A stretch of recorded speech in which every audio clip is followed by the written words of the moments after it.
my pleasure today to kick off this UK-based element of the Around the World series at OTC, which is the first time we've run this series. And obviously you can tell from my accent that I'm a UK native, so I stand up here with particular pride about what you're going to hear today, some really good stuff. So without further ado, I'd like to introduce you to Karen Bell, the Consulate General here in Houston.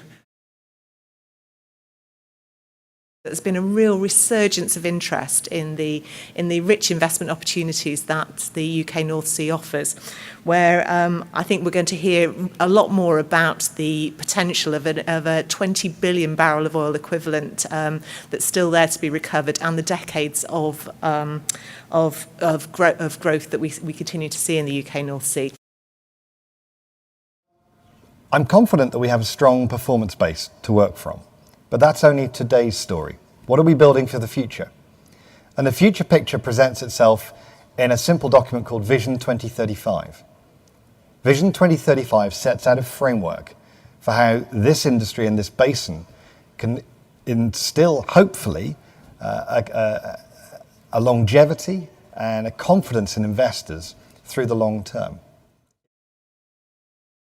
There are some quite remarkable things being done with gluing together big subsurface data sets. This one is from the Norwegian sector, where all of the raw data that's been collected, a lot of the interpreted data, is available as a public resource. And as a result, software companies are applying machine learning to do the sort of regional geological study that human beings used to do, but they kind of had to take a subset of the data to make it manageable.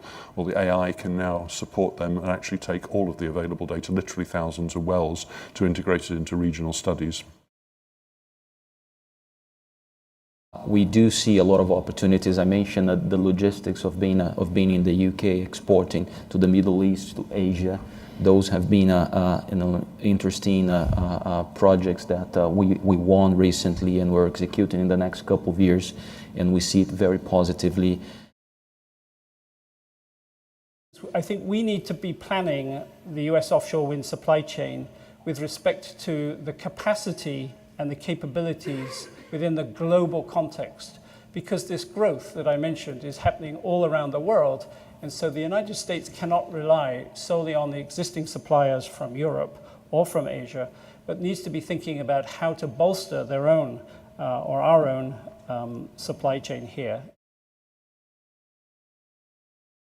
We've referred to offshore wind in Europe as being mature, but it isn't so mature that there isn't innovation going on. So I would encourage the innovation that's taking place overseas to come to find its place here, but also not to forget that the United States, with all its businesses, its labs, and its sort of entrepreneurial mindset, there is innovation here, and somehow we have to meld those two forms of innovation for the benefit of the industry.